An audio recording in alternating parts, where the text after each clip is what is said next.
हम गुंजन चौधरी मैथिली गुंजन चैनल पर समस्त मिथिलावासी के प्रणाम करै छी।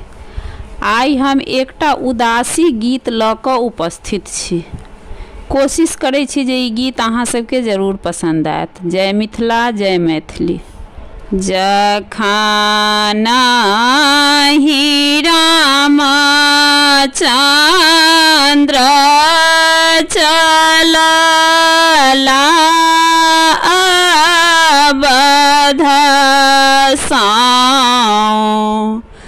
संग भेल लक्ष्मण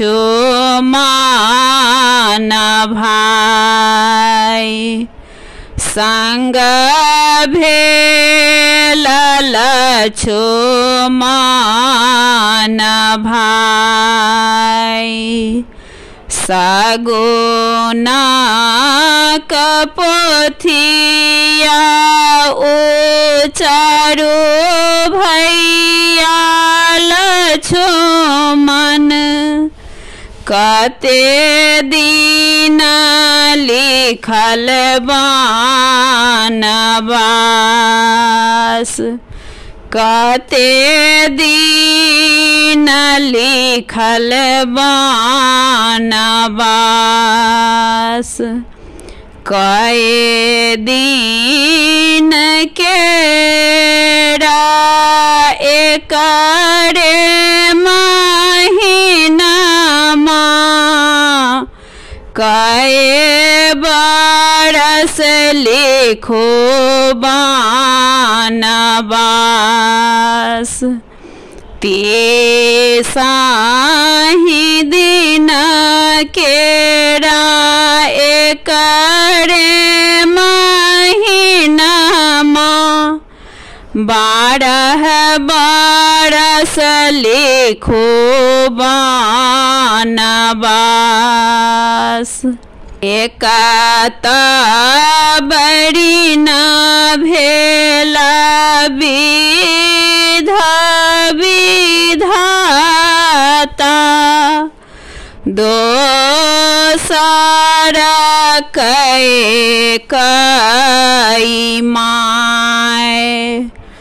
तेसरा बरी न भेला इहो रे पंडित, तीनों मिली देला बनवास। भानाहि विद्यापति गाओला उदासी, राम के लिखल बनवास। जखन रामचंद्र चलला अवध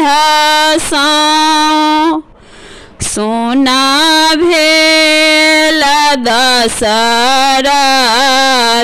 धाम।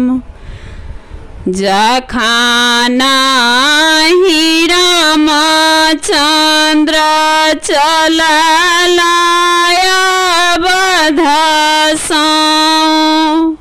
सुना भेल दशरथ धाम।